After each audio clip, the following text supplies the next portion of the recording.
एक चैप्टर व्यवस्था विवरण,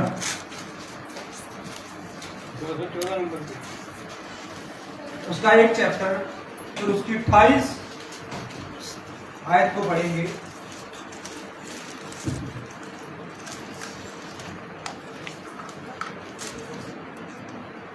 हम किधर जाएं? हमारे भाइयों ने यह कहकर हमारे मन को कच्चा कर दिया कि वहाँ के लोग हमसे बड़े और लंबे हैं और वहाँ के नगर बड़े बड़े हैं और उनकी शहरपनाह आकाश से बातें करती है और हमने वहाँ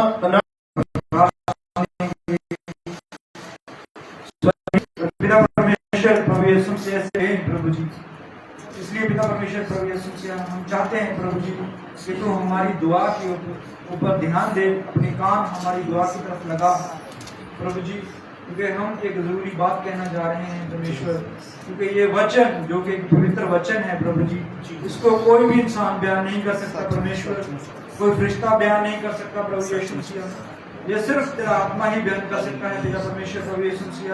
हम चाहे जितने मर्जी समझदार हो जाएं प्रभु जी, हम जितने मर्जी पिता परमेश्वर सामर्थी हो जाएं, और हम पिता परमेश्वर हम चाहे जितना मर्जी पढ़ लिख लें प्रभु जी प्रभु यीशु मसीह, लेकिन प्रभु जी हमारे जीवन में ये डर है प्रभु जी कि ये पवित्र शास्त्र को कोई इंसान बयान नहीं कर सकता पिता परमेश्वर, सिवाय तेरे आत्मा के पिता परमेश्वर प्रभु यीशु मसीह। और प्रभु यीशु मसीह, इससे पहले कि इस पवित्र शास्त्रों को हम बोलें, इसके अंदर जाएं, हम तुझसे मदद मांगते हैं प्रभु यीशु मसीह, और तू पिता परमेश्वर प्रभु यीशु मसीह मदद करने वाला परमेश्वर है। पिता परमेश्वर प्रभु यीशु मसीह, तूने यूसुफ की मदद की, तूने इब्राहिम की मदद की, और तूने पिता परमेश्वर अपने विश्वासियों की मदद की, और आज भी तू हमारी मदद कर प्रभु जी। तो अपने रूह का मसा इस जगह पे उंडेल पिता परमेश्वर प्रभु यीशु मसीह। मैं कलीसिया के आत्मिक कानों को, आत्मिक हृदय को तेरे हाथ में देता हूँ प्रभु यीशु मसीह। प्रभु यीशु मसीह, इनका पूरा कंट्रोल मैं तेरे पवित्र हाथ में देता हूँ प्रभु जी। प्रभु यीशु मसीह, तू सबको प्रभु अपने वचन में बांध के रखना पिता परमेश्वर, मुझे भी शब्द देना, आवाज देना, रूह का मसा देना, टॉपिक देना पिता परमेश्वर, बाल देना पिता परमेश्वर प्रभु यीशु मसीह। मेरा मुझ में कुछ ना हो जो प्रभु जी, हम पिता परमेश्वर सब तेरे आगे समर्पित करते हैं, ये प्रार्थना प्रभु यीशु मसीह के नाम से। आमीन। Hallelujah, hallelujah, hallelujah, hallelujah. प्रभु सबको आशीष और बरकत दे। प्रभु का धन्यवाद करते हैं कि हम प्रभु के इस भवन में आए हैं। और हम प्रभु के भवन में क्यों आते हैं? क्यों आते हैं? हम प्रभु से मिलने के लिए आते हैं। प्रभु कहीं और जगह नहीं मिलता। हालेलुया। प्रभु ने कहा है, या 2 और 3 मेरे नाम से इकट्ठे होंगे, मैं वहां पर मौजूद हूं।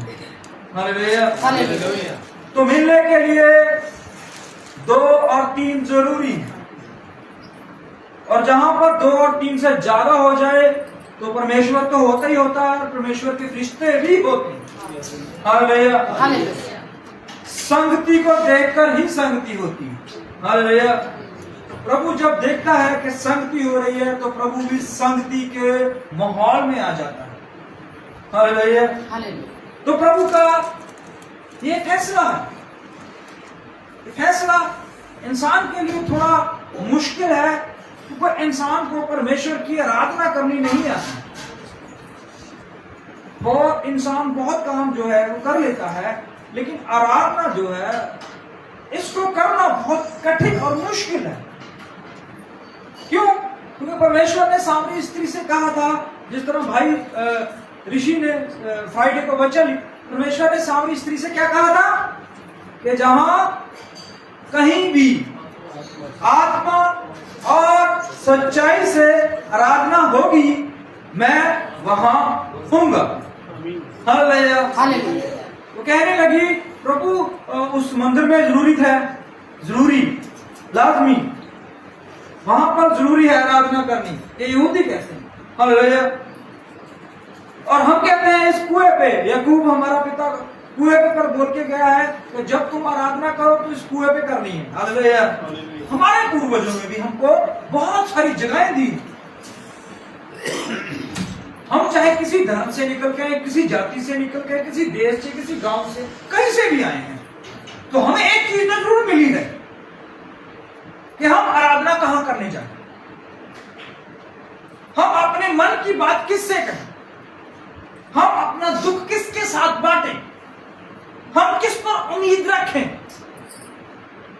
तो हमारे पूर्वजों ने हमें जगह दी और बोला जहां पर जाकर करो आराधना तुम्हारी सुन ली जाएगी, ऐसे आराधना करो तो जल्दी सुनी जाएगी, ऐसे आराधना करो तो परमेश्वर एकदम से आएगा और सुनेगा। तो आराधना करने के बहुत सारे स्थान और बहुत सारी सिचुएशनें हमको दी गई, लेकिन जब हम खुदा यीशु के पास आए तो इसने तो आराधना का मतलब ही बदल दिया। यीशु के पास आओ और यीशु ने कहा है तुमने क्या कैसे आराधना करनी है, उस पखंडियों की तरह आराधना नहीं, जो चौक में खड़े होते हैं, गलियों में खड़े हो जाते हैं और बड़ी जोर से प्रार्थना करते हैं, इसलिए कि लोग देखें ये बड़ा धर्मी है, लोगों को दिखाना कि मैं धर्मी हूं, लोगों को दिखाना कि मैं परमेश्वर के साथ बहुत जुड़ा हुआ हूं, लोगों को दिखाना कि मेरी परमेश्वर के साथ भाई सीधी बात है। तो आराधना करने का ये एक ढोंग परमेश्वर ने बताया, कर तो वो आराध नहीं रहे थे, चुगली चपाटी थोड़ा कर रहे थे, लड़ाई झगड़ा थोड़ा गाली गलौज थोड़ा कर रहे थे, कर तो वो आराधना रहे थे। लेकिन परमेश्वर कहता है कि वो कैसी आराधना है, जैसे कब्र नहीं होती उसके ऊपर सफेद चूना लगा दो, जैसे ये दीवार के ऊपर चूना लगा दिया सभी, और चूना हटा देंगे तो पता दीवार कैसी होगी, अच्छी नहीं लगेगी। तो ऐसा प्रभु ने कहा है कि वो ऐसा आराधक बनना चाहते हैं कि लोग देखें, लोग उनको माने। और लोग कभी तो बड़े बड़े चोले डालते हैं, बड़ा अपने आप को स्वच्छ रखते हैं, ये बातें नहीं करते, वो ऐसा खाना नहीं खाते, वो ऐसे लोगों के साथ नहीं बैठते, वो ऐसे लोगों के साथ नहीं चलते फिरते। क्यों? क्योंकि वो दिखाते हैं कि हम ऐसे आराधक हैं, भाई हमारी बात ऐसी परमेश्वर। लेकिन हमारे यीशु नासरी ने आराधना का सारा सिस्टम ही चेंज कर दिया। उसने कहा है जहां 2 या 3, अब जहां बुला है, चाहे आप पहाड़ पे हो, चाहे आप नाले के पास हो, चाहे आप स्कूल हो, चाहे आप बस में हो, चाहे आप गाड़ी में हो, चाहे आप पैदल हो, चाहे आप छत पे हो, चाहे आप नीचे हो, चाहे आप बड़े महल में हो, चाहे आप झोपड़ी में, यही है ना। तो लिखा हुआ है कि जहां कहीं भी तुम मुझे सच्चे मन से पुकारोगे तो मैं वहां पर हाजिर हूं। आराधना का मतलब बदल देना। पहले आराधना बड़ी मुश्किल थी, पता है आपको, गरीब लोगों के लिए तो नहीं, वो तो सोच ही नहीं सकते कि परमेश्वर की आराधना इतना मुश्किल आराधना था। 50-60 हजार रुपये लगता था एक बार आराधना करने का साल में, ऐसा आराधना था पहले। लेकिन यीशु मसीह ने हमारे लिए कुर्बानी दी, हालेलुया। लिखा हुआ है कि वो पूरे जगत के लिए कुर्बान हो गया, उसने हमारा मोल चुका दिया। जो हम लेके जाते हैं ना परमेश्वर से मिलने के लिए भेंट, 10, 20, 50, 10,000, लाख, 1.5 लाख, बहुत बहुत पैसा। जिनके पास ज्यादा है वो ज्यादा लेके जाता है, जिसके पास थोड़ा है वो थोड़ा लेके जाता है। लेकिन यीशु मसीह ने हमसे सबसे बड़ा हमारा जो है वो कर्जा उतार दी, जो हमें परमेश्वर को देना है। हालेलुया। उसने अपनी जान देकर हमारा कर्ज अदा किया।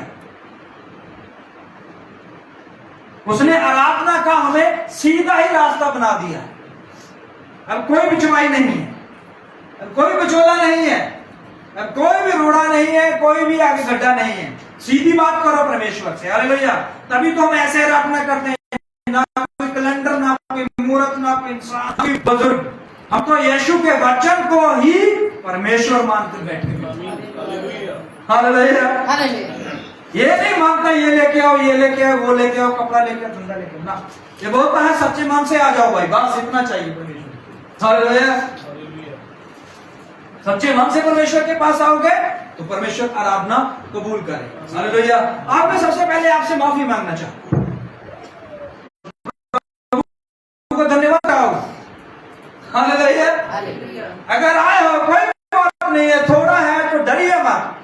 हालेलुया। प्रभु का थोड़ा भी बहुत ज्यादा है। हालेलुया। कम नहीं निकलेगा। मन्ना बरसा। हालेलुया। आप भूखे नहीं लौटोगे। हालेलुया। तो चलिए हम परमेश्वर की बात करते हैं। जो हम चल रहे थे कि फरात दरिया के पास एक बड़ी घटना होने जा रही है और उस घटना से पहले जो फरात दरिया है इसके साथ क्या क्या जुड़ा हुआ है वो हम बड़े हफ्तों से जान रहे हैं, जांच रहे हैं, पढ़ रहे हैं, देख रहे हैं।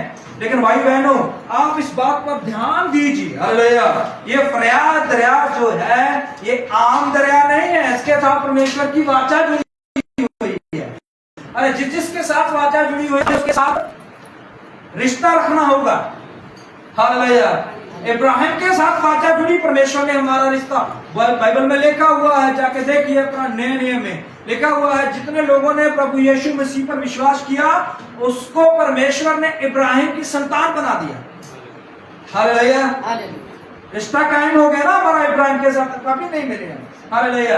कभी हेलो हाय नहीं हुआ, कभी उसके साथ बैठकर खाना नहीं खाया, लेकिन प्रभु ने कहा है विश्वास किया है तुम लोगों ने और मैं वादा करता हूं कि पूर्व और पश्चिम से लोग आएंगे इब्राहिम के साथ बैठकर खाना भोजन करेंगे। हालेलुया। वादा जिसके साथ वादा है उसके साथ हमें रिश्ता बनाना है। ये परमेश्वर का लॉ और कानून है। हालेलुया। ये परमेश्वर का कानून है। अगर आप परमेश्वर के वादे किए हुए लोगों के साथ रिश्ता बनाते हो तो आप भी परमेश्वर के रिश्तेदार हो जाते हो। हालेलुया। चलिए हम फरात दरिया की तरफ जा रहे थे कि वहां पर एक वाचा बांधी हुई है और वो वाचा जो है जब टूटेगी तो बहुत खतरा होगा भाई। हालेलुया। इससे पहले कि वो टूटे, लेकिन इसके साथ साथ क्या चला वो हम लगातार देखते आ रहे हैं। ये फरात दरिया है। नूह जब किश्ती से बाहर आया उसके बाद पूरा जल प्रलय जो था उसने पूरे नदियों नहरों को सब नालों को वो पानी से डुबो दिया था। लेकिन बाद में ये फिर से फरात दरिया बाहर आया और इसके साथ वो फिर आकर बैठ गया। कौन? नूह बैठ गया। और उसके बाद वो वंशावली चलती गई। नूह के 3 बेटे और तीनों से आगे वंशावली चली। हालेलुया। तो यहाँ पर कि हम इससे आगे बढ़े तो यहाँ पर कि कनान देश जो है उसमें ये प्रवेश करे जहां पर मूसा के साथ परमेश्वर वार्तालाप करता है कि ये जिस जगह पर तुमने जाना है जो जिसके साथ इब्राहिम के साथ मैंने वाचा बांधी थी, याद है ना सब आपको? उस जगह पे जाने से पहले भाई देख लो 400 साल हो चुके हैं, 450 साल हो चुके हैं, वापस लौट रहे हो और वहां पर अभी और लोग रह रहे हैं।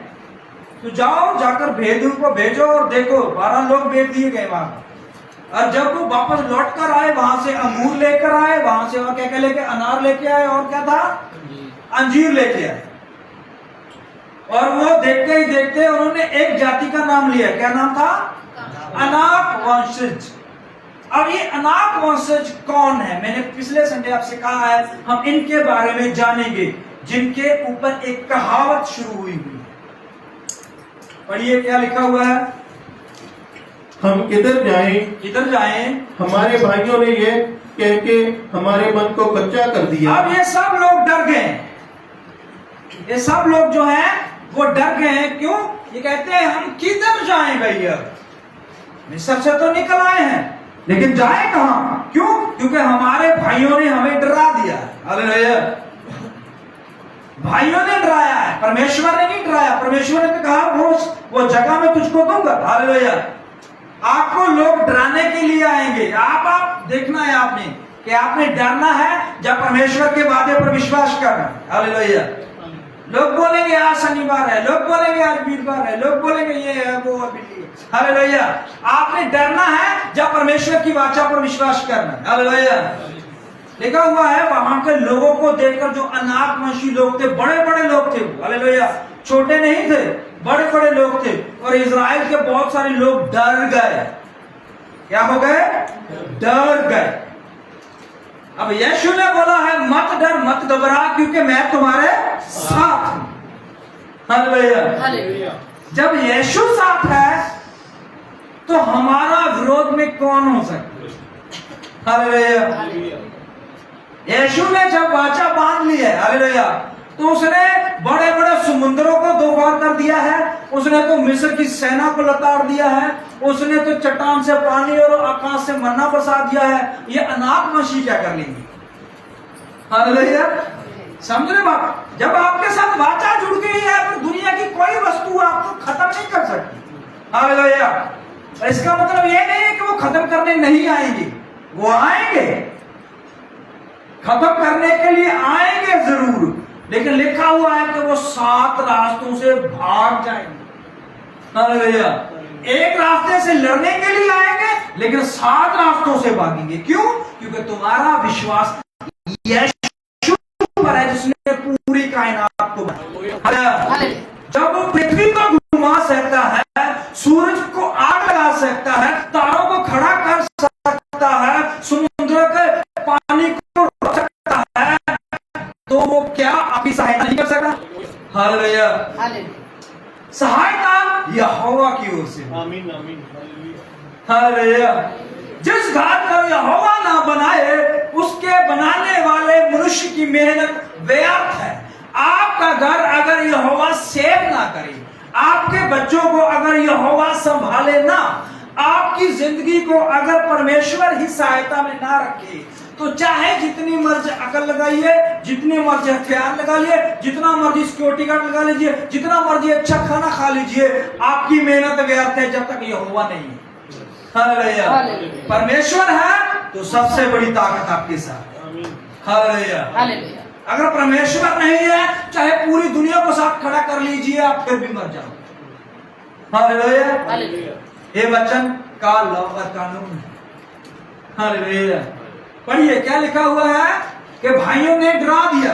पढ़िए कि वहाँ के लोग हमसे बड़े और लंबे हैं। वहां के लोग क्या हैं? डरे किस चीज से हैं? सिर्फ कद काट देखकर, सिर्फ उनका रहना सहना देखकर, सिर्फ उनकी भुजाओं को, उनके बल को देखकर वो डर गए। हालेलुया, इस वजह से डरे ना।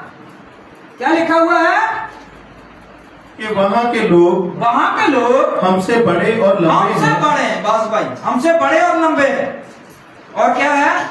और वहाँ के नगर बड़े बड़े हैं। वहाँ के नगर भी बड़े हैं और उनकी शहरपना आकाश से बातें करती उसकी है। शहरपना भी आकाश से बातें करती है। जब आप बाबल का बुर्ज, जो के वहां पर नमरोद राजा, जो महान और सबसे बड़ा शक्तिशाली राजा था, उसने भी बाबल का बुर्ज बनाया। हालेलुया, अरे परमेश्वर ने एक भी तीर नहीं चलाया, अरे परमेश्वर ने एक भी हथियार नहीं चलाया, अरे परमेश्वर ने एक भी जो है उन पर ईंट नहीं बरसाई। लिखा हुआ है परमेश्वर ने सिर्फ भाषा में गड़बड़ी डाल दी और वो बुर्ज जो है वहीं पर रुक गया, काम ही रुक गया उनका।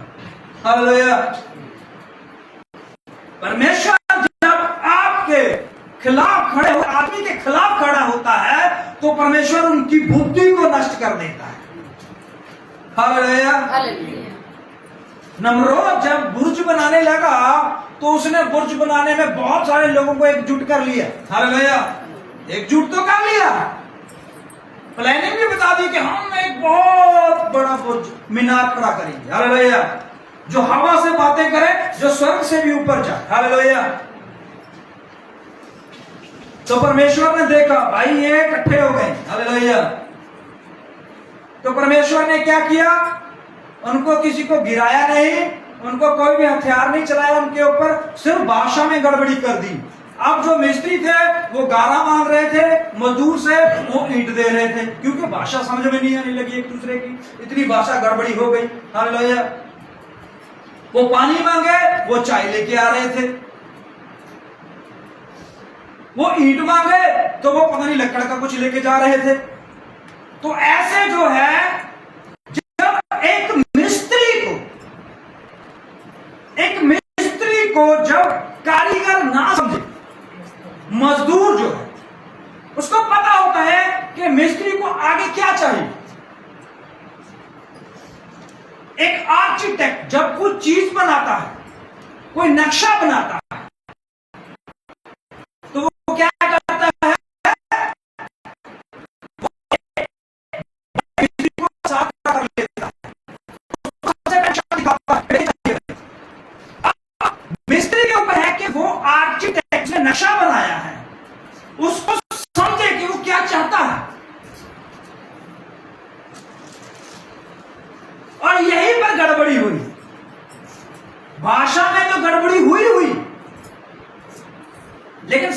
गड़बड़ी समझने में हुई। समझ बुद्धि बंद कर दी, बुद्धि बंद कर दी परमेश्वर ने। बुद्धि बंद होने से क्या हुआ? सब कुछ जो है, मिस्त्री को मजदूर नहीं समझा रहा था, मजदूर को मिस्त्री नहीं समझा रहा था, और ईट वाले को ईट नहीं समझा कैसे लेके जाना है, कैसे पकाना है। सबको जो समझ ही पलट गया, पूरी समझ ही उल्ट गई। जब हम यहोवा के खिलाफ खड़े होते हैं तो सबसे पहले पता क्या खत्म होता है? बुद्धि खत्म होती है। हालेलुया। अब जब यहोवा को समझना है, सबसे पहले क्या शुरू होता है पता है? बुद्धि शुरू होती है। बाइबल में लिखा हुआ, प्रेरितों को परमेश्वर ने शिक्षा देने से पहले, भेजने से पहले, उनको खड़ा करने से पहले फूंक मारकर बुद्धि। हालेलुया। बुद्धि होगी, किसकी बुद्धि? संसार की नहीं, परमेश्वर की बुद्धि होगी, तभी तुम पवित्र शास्त्र को समझ सकते हो। बिना इसके नहीं समझ सकते। हालेलुया। नहीं समझ सकते, बिना बुद्धि के, बिना परमेश्वर की उस आत्मा के आप नहीं समझ पाओगे। तभी तो परमेश्वर ने सबसे पहले कि इससे पहले कि वो आकाश बनाए, पृथ्वी बनाए, सबसे पहले क्या बनाया? आपको नीति वचन में जाके मिलेगा, परमेश्वर ने सबसे पहले बुद्धि को बनाया। अरे भाई, बुद्धि को किसने देखा? कितनी बड़ी है वो, उसकी हाइट कितनी है और उसकी चौड़ाई कितनी है, वो खाती क्या है, वो बोलती क्या है, देखा किसी ने?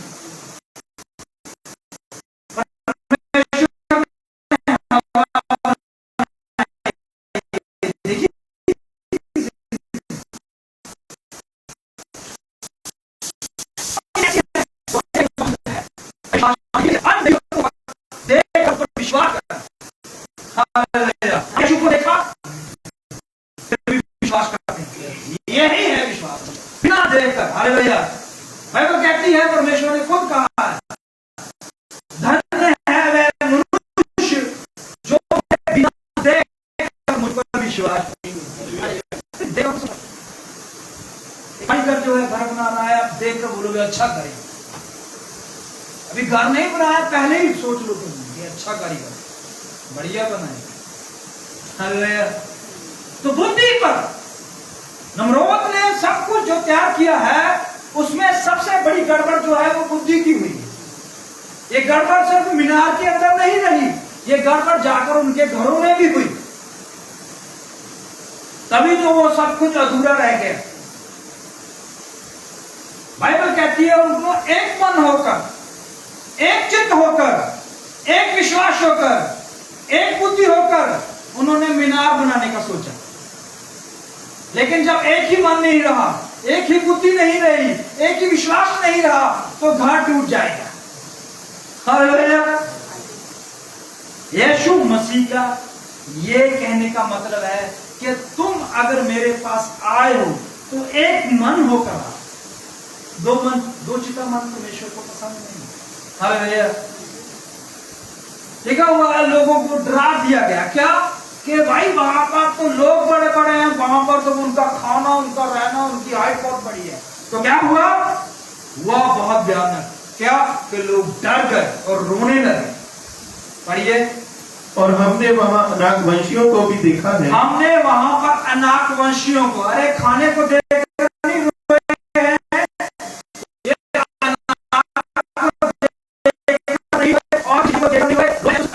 अनाकवंशी कौन है? निकालिए वो उसका विवरण, उसका नाम और उसकी बुआई।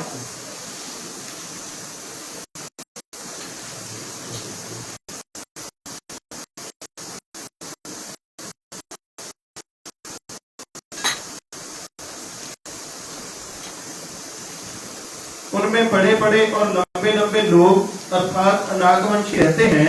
उनमें निकालिए, सभी ने पूर्ति करके निकालना, हमारे पास आज समय थोड़ा कम है। उनमें लंबे लंबे लोग और बड़े बड़े और लंबे लंबे लोग अर्थात अनाकवंशी रहते हैं। बड़े भी हैं और बहुत लंबे भी हैं, अर्थात अनाकवंशी। ये लोग कौन है? अनाकवंशी। पढ़िए। जिनका हाल तू जानता है, जिनका हाल तू जानता है, और उनके विषय में तूने ये सुना है उनके विषय में तूने ये सुना है कि अनाकवंशियों के सामने कौन ठहर सकता है। ये कहावत शुरू हुई है, ये लोगों की कहावत है कि तूने सुना है कि अनाक वंशियों के सामने कौन खड़ा रह सकता है। अब ये अनाक वंशी एक्चुअली शुरू कहां से होते हैं और ये जाकर कनान में क्यों बैठते हैं और ये सब लोगों के साथ एकमित क्यों हो जाते हैं बाकी जातियों के साथ। कनान देश जो है उस देश को परमेश्वर ने इब्राहिम को दिया, लेकिन इब्राहिम का वंश जो है वो मिस्र में गुलाम हो गया, और जब वो गुलाम हो गया तब कनान देश जो है जिसका वादा परमेश्वर ने देने के साथ इब्राहिम के साथ बात की थी, उस देश के ऊपर और भी बहुत सारी जातियां आके रहने लगी, और उन जातियों में एक जाति थी जिसका नाम था अनाक वंशी, और उनकी एक खासियत बताई गई है कि वो बहुत लंबे हैं, और उनके ऊपर एक कहावत शुरू हुई है कि अनाक वंशियों के सामने कौन खड़ा रह सकता है। हालेलुया। गोलियत जो है, दाऊद जो है वो गोलियत के सामने बिल्कुल नाटा था, लेकिन वो गोलियत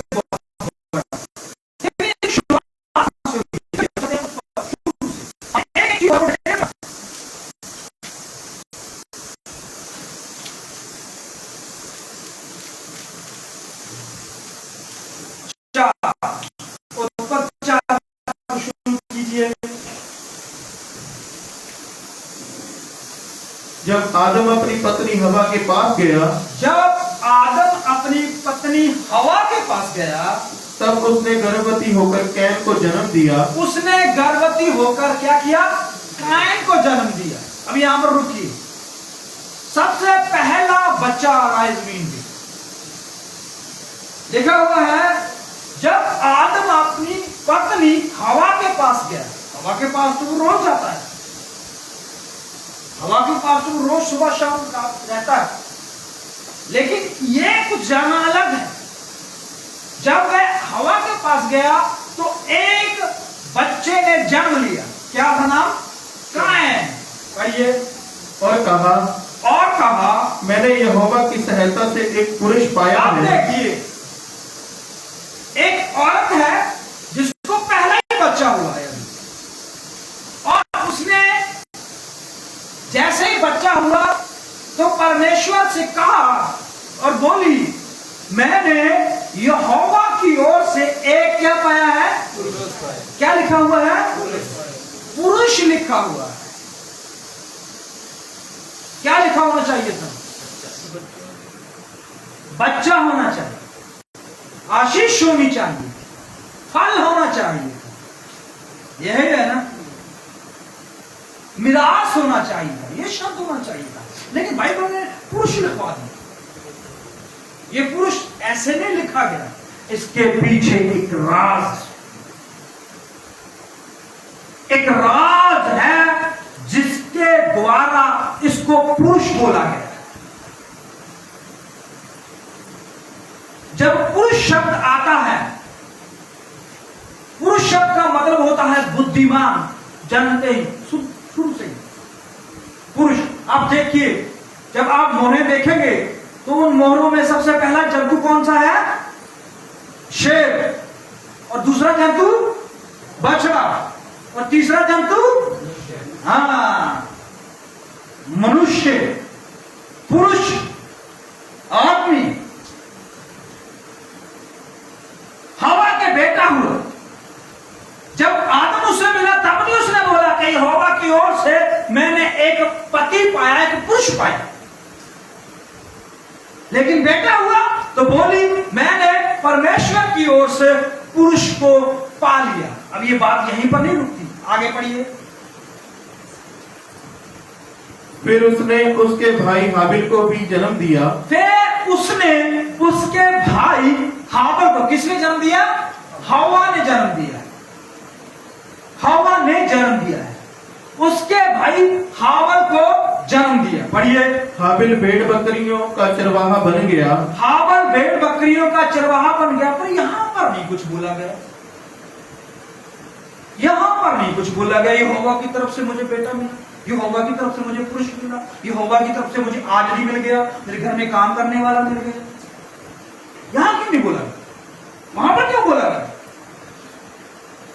अब चलिए जब हाबिल को मार दिया जाता है, चलिए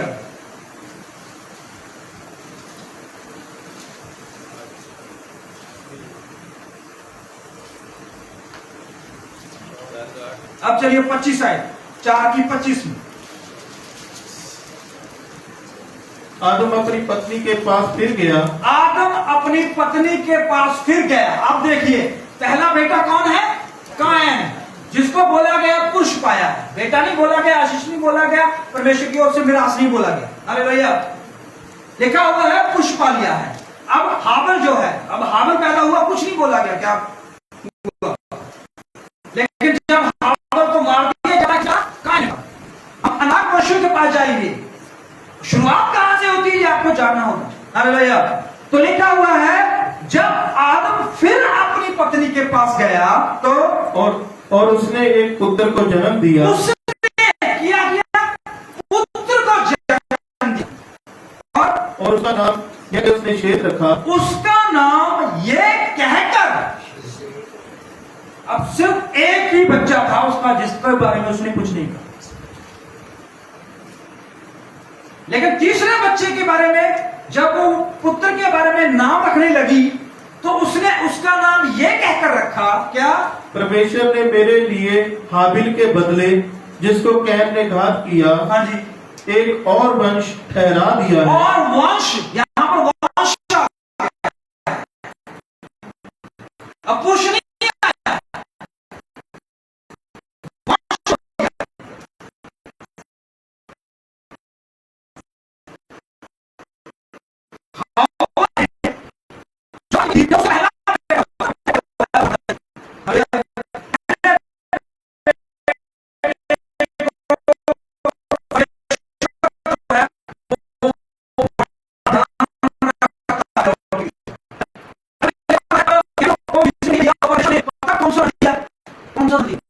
मिस्र के पहलौठे मार दिए, छोटे नहीं मारे, बीच वाले भी नहीं मारे, पहलौठे मार दिए। क्यों? क्योंकि पहलौठों के साथ कुछ रिश्ता है, पहलौठों के साथ कुछ परमेश्वर का वाचा है। आप जाइए निर्गमन में, वहां पर लिखा हुआ है कि इज़राइल मेरा पहलौठा है, यीशु ने बोला पहलौठा। अब यहां पर क्या हुआ है? कायन पहलौठा है लेकिन पुरुष बोल दिया गया। हालेलुया। और यहां पर जब उसको शेत पैदा होता है तो वो कहने लगी, ये कहकर नाम रखा। नाम, शेत का नाम का मतलब जानिए अब क्या है। हालेलुया। आगे शेत से ही हम आने वाले हैं सब लोग। हालेलुया। शेत का नाम क्या है इसका आज आप जान के जाइए। हालेलुया। उसका नाम यह है कि उसके बेटे का कत्ल हुआ और उसके कत्ल की भरपाई शेत ने पूरी की। हालेलुया। हाबिल की भरपाई शेत ने पूरी की है, कायन नहीं कर पाया। वो कायन को नहीं, अब बोल रही है कि पढ़िए, अब ध्यान से पढ़ना, खुद पढ़िए। शेत के भी एक पुत्र उत्पन्न हुआ। नहीं, शुरू से 25 से। आदम अपनी पत्नी के पास फिर गया। हाँ जी। और उसने एक पुत्र को जन्म दिया। एक पुत्र को जन्म दिया और उसका नाम यह कह के शेत रखा। शेत रख दिया। परमेश्वर ने मेरे लिए, हाँ जी, हाबिल के बदले जिसको कैन ने घात किया, हाँ जी, एक और वंश ठहरा दिया है। एक और वंश ठहरा दिया है। किसने घायल किया? कायन ने। अब देखिए बाइबल में बाअदन में सबसे पहला गुना आदम और हव्वा ने किया। करवाया किसने? बताइए। शैतान ने कराया, सर्प ने नहीं कराया, शैतान ने करवाया है। शैतान जो है वो एक आत्मा है, शैतान एक बॉडी नहीं है, शैतान आत्मा है। शैतान खुद शारीरिक रूप से काम नहीं कर पाएगा, उसको एक बॉडी चाहिए काम करने के लिए। तो उसने परमेश्वर की सब क्रिएशन में से एक चीज को जो है वो अडॉप्ट किया, फुसलाया, भरमाया और उससे एक काम करवाया। क्या काम करवाया? हवा के जरिए अपने वंश को चलाने की कोशिश की। क्योंकि बाइबल में लिखा हुआ है किसके बारे में? शैतान के बारे में, कि तू मेरे बाग आदन में रहता था।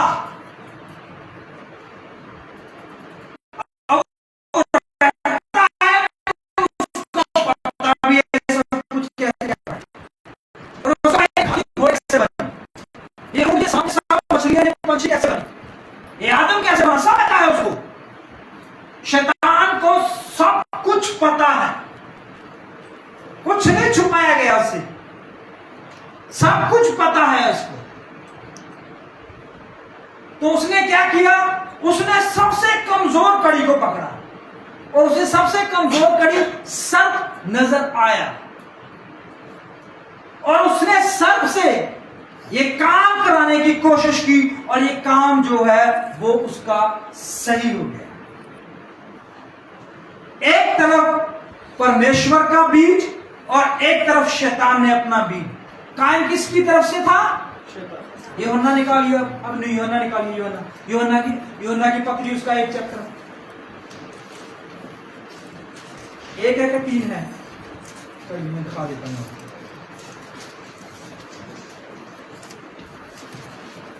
यूहन्ना की पत्री उसका 3 चैप्टर और उसकी 11 से पढ़िए।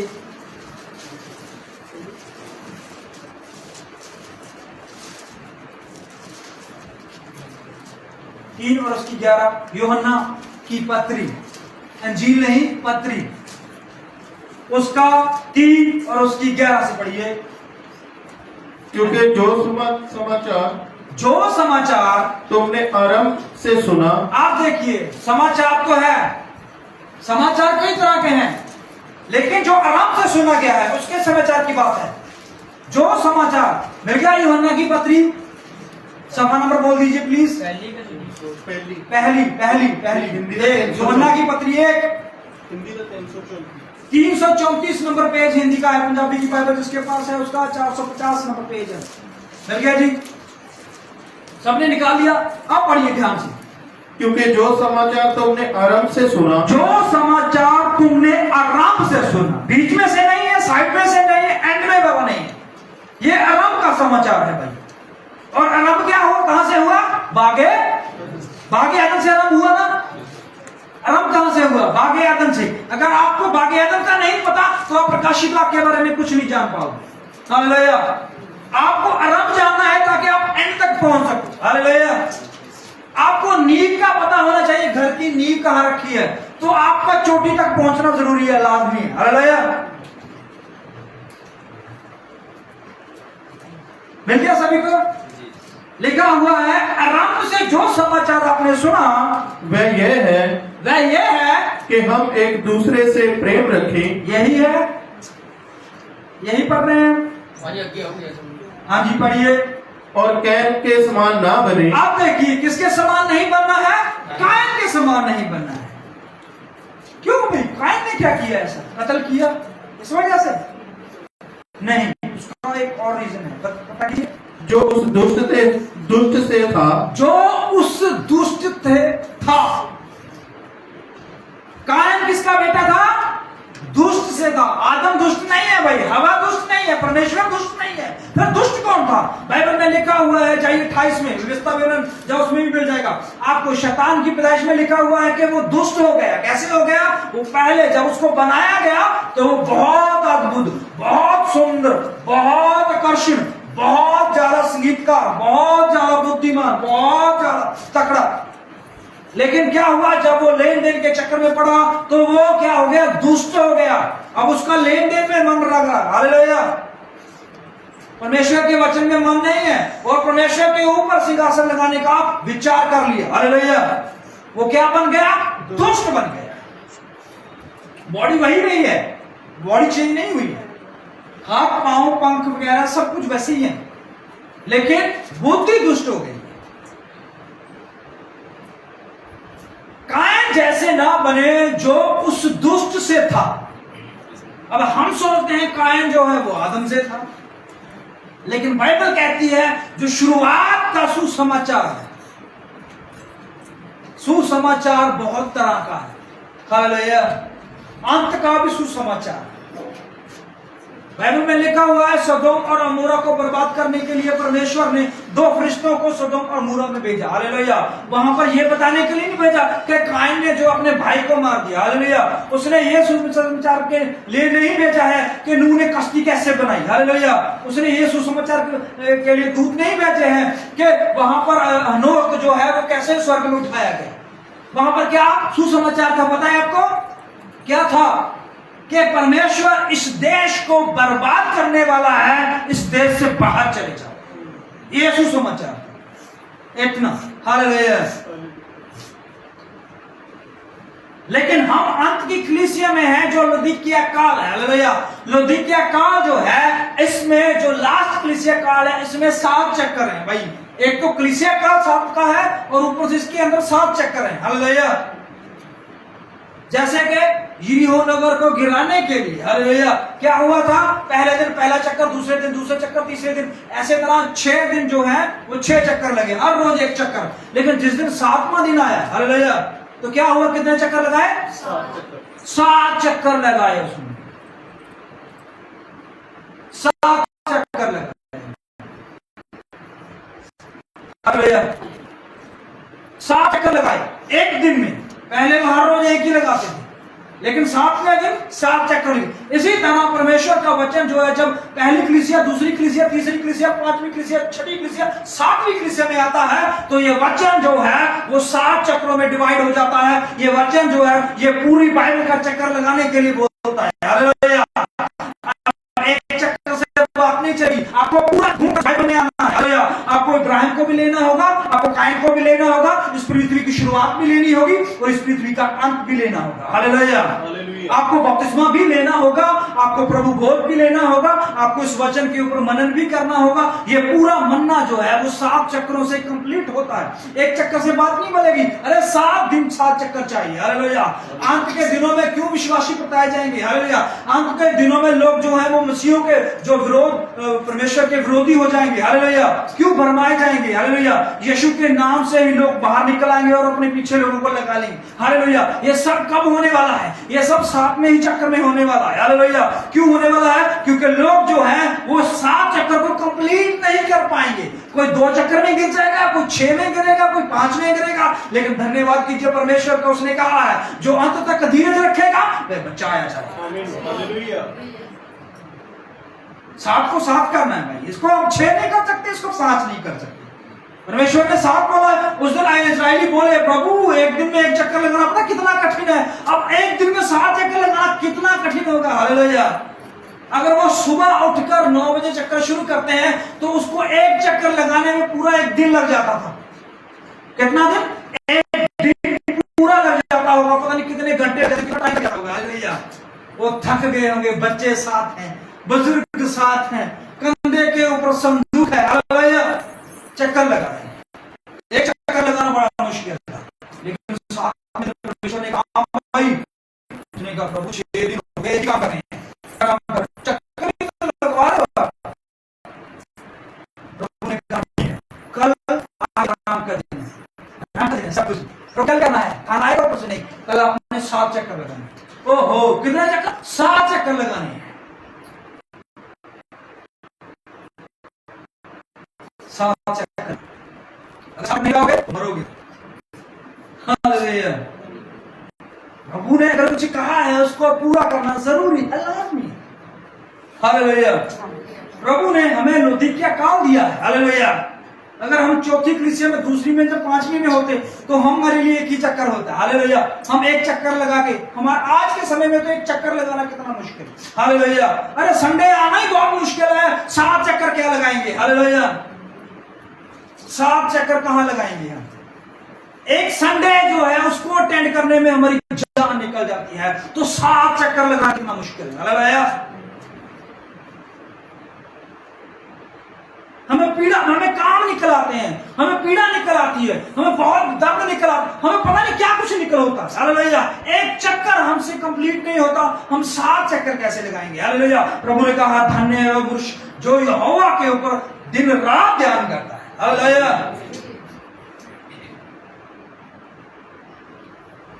कायन जो है वो किससे था? वो दुष्ट से था। जब कायन ने सबसे पहली हत्या की, उसको हत्या कहां, किस स्कूल में पता चला कि उसको ऐसे ही लोगों को मारना है। हालेलुया। उसे कैसे पता चला कि लोग ऐसे मर सकते हैं। हालेलुया। उसे कैसे पता चला ऐसे इंसान की मृत्यु हो सकती है? कभी कोई मरा नहीं है, अरे कभी कोई डेड बॉडी नहीं देखा, कभी किसी लाश को नहीं उठाया, कभी किसी भोग पे नहीं गए। हालेलुया। कभी संस्कार में नहीं गए, कभी किसी जनाजे पे नहीं गए। ये कायन को कैसे पता चला कि जनाजा हम देखेंगे, हम बनाएंगे, हम करेंगे? दुष्ट से था। क्यों? क्योंकि उसका स्वभाव कायन के अंदर था। हालेलुया। बाइबल में लिखा हुआ है परमेश्वर के पुत्र जब यहोवा के साथ बैठकर मीटिंग में थे तब शैतान उसके पास आया। कहां लिखा हुआ है?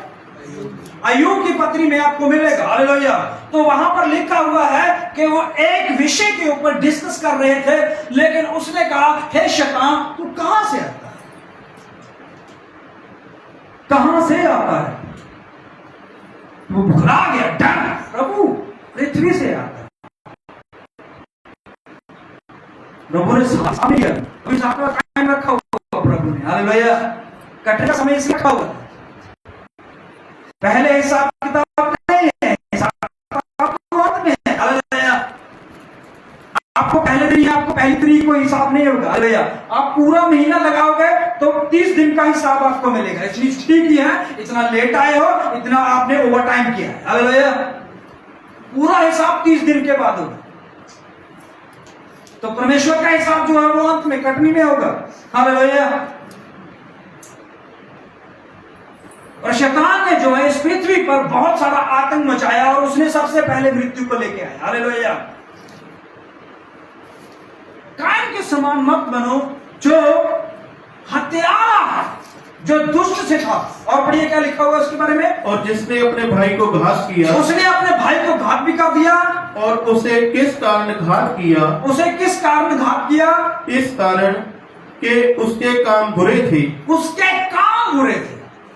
अभी कायन ने कौन सा ऐसा बुरा काम किया? लिखा हुआ काम, वो वचन आया, उसके काम बुरे थे आया, था नहीं आया। यही आया ना, कायन के काम बुरे थे।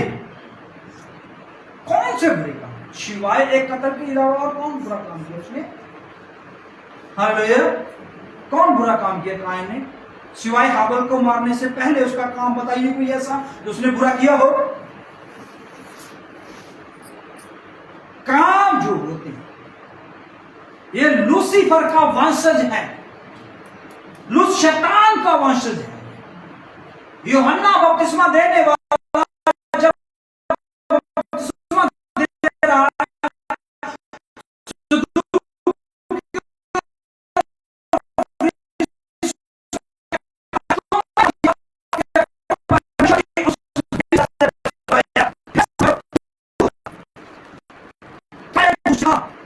खून बेशक, बॉडी बेशक उसकी जो है वो मनुष्य जैसी होगी, खून उसका बेशक लाल हो, उसका शरीर बेशक जो है वो मनुष्य जैसा हो, लेकिन उसका स्वभाव, उसका मन और उसके विचार जो हैं वो कहीं और से थे। हालेलुया। अब देखिए, अब आदम की वंशावली पढ़िए थोड़ी सी। आदम की वंशावली है यहाँ पर शुरू में उत्पत्ति में हमने लिया था ना प्रभु भोज में। आदम की वंशावली में चलिए थोड़ा सा। हाँ जी, 5 चैप्टर। आदम की वंशावली ये है, हाँ जी, जब परमेश्वर ने मनुष्य की सृष्टि की, हाँ जी, तब अपने ही स्वरूप में उसको बनाया। परमेश्वर ने आदम की सृष्टि की तो क्या किया? अपने स्वरूप बनाया। स्वरूप समझते हो आप? बुद्धि स्वरूप होता है, स्वभाव को स्वरूप बोलते हैं। ये नहीं है डील डोल एक जैसा है।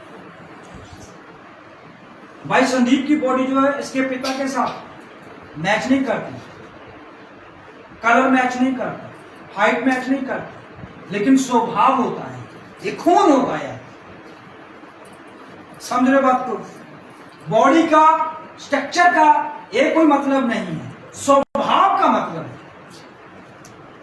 परमेश्वर के तो पांव इस पृथ्वी पर आते हैं सिर्फ क्योंकि दाऊद ने ये कहा था हालेलुया कि मैं परमेश्वर का मंदिर बनाना चाहता हूं, लेकिन परमेश्वर ने कहा हे दाऊद रुक जा। हालेलुया,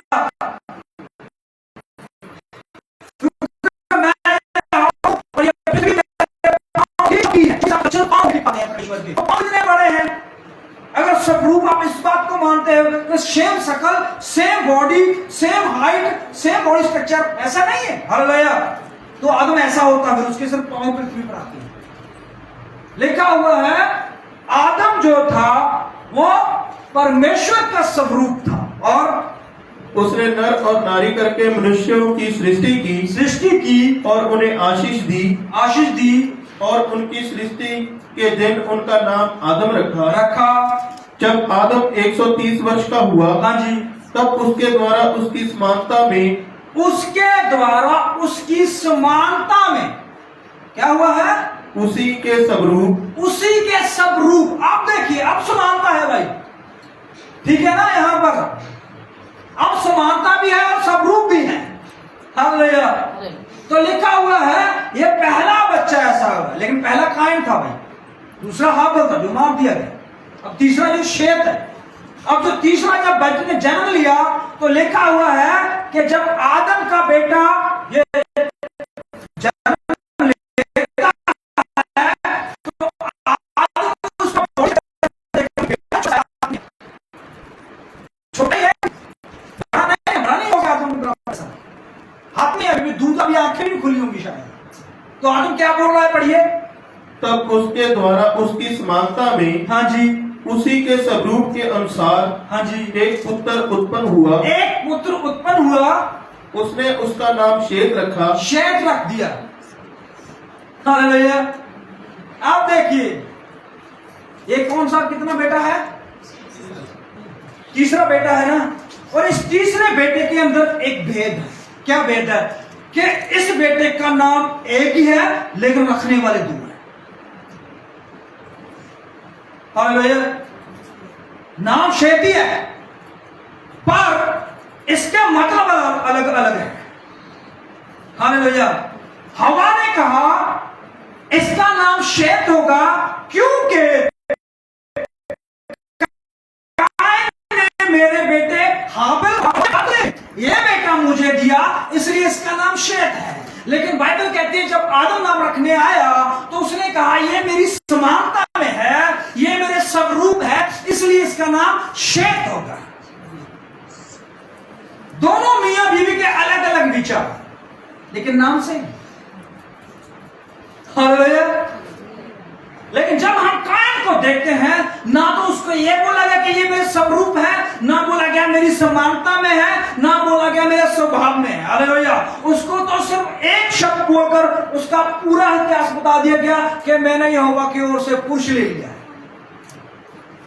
बाइबल की छोटी छोटी बातें हैं पर इसमें बहुत प्रकाशन है। हालेलुया, ये बाइबल जो है इसका कोई अंत है ही नहीं। आपने कितनी बार इसको पढ़ा होगा लेकिन प्रभु हमेशा ही आपको कुछ नया देगा। हालेलुया, आप रोज पढ़िए और फिर से एक कल भी पढ़िए, परसों भी पढ़िए, आपको लगेगा ये मैंने ये कैसे मिस कर दी ये बात। क्योंकि प्रभु इस मन्ने को कभी भी बेहा नहीं होने देता। ये मन्ना शुरू से चलता है और आज भी इसमें तरोताजगी है। हालेलुया, प्रभु आपको आशीष दे। आमीन। हालेलुया, भाई बहनों बातें तो बहुत है पर मैं और लंबा नहीं लेके चल सकता क्योंकि आज हमारे पास समय की थोड़ी सी कमी है। तो आज हम यहाँ पर समाप्ति करते हैं। अभी और भी बहुत कुछ है। ये नाकवशी क्यों बने, ये कैसे बन गए, ये क्या हो गया, ये मनुष्य से ये दैत्य कैसे हो गए, इसके पीछे परमेश्वर ने बहुत कुछ रखा हुआ है। लेकिन अगर आप और परमेश्वर में बढ़ना चाहते हो और जानना चाहते हो, एक दूसरे के साथ संगति कीजिए, एक दूसरे के साथ वचन के ऊपर वार्तालाप कीजिए, आपको और खुदा देगा। जितनी आपकी भूख परमेश्वर बर्दाश्त नहीं कर सकता, उसके बाद शेर के बच्चे भूख पर प्यासे रह सकते हैं। भूख जो है, अगर आपको वचन की भूख है तो परमेश्वर ने कहा है कि इंसान केवल रोटी से नहीं बल्कि वचन से जीवित रहे। हालेलुया। अगर मैं 2 घंटे आपके लिए और बोलूं तो मुझे भी लगता है कि आपको भी पानी पीने की जरूरत है, आपको खाना खाने की जरूरत है। आप प्रभु के वचन से इतना तरोताजा हो जाओगे, इतना पेट भर जाएगा, आप बोलते और चले। हालेलुया। कभी खत्म होने वाला वचन। हालेलुया। कभी नहीं खत्म। ये वचन पवित्र है, इसकी इज्जत और इसका मान हमेशा रखते हैं। हालेलुया। इसको इज्जत हमेशा देते हैं। आइए हम अपनी आंखें बंद करें, प्रभु को धन्यवाद दें कि प्रभु ने आज जो हमें समय दिया है उसके लिए, आज के संगति के लिए, आज के भाई बहनों के लिए, आज के खाने के लिए, आज के गीतों के लिए, आज की प्रार्थनाओं के लिए, आज की दुआओं के लिए, प्रभु ने जितना भी हमें समय दिया उसके लिए प्रभु का धन्यवाद। आइए हम सब लोग परमेश्वर से हालेलुया, तेरा धन्यवाद, तेरा धन्यवाद। ओ लॉर्ड जीसस, तू सब पर रहम कर।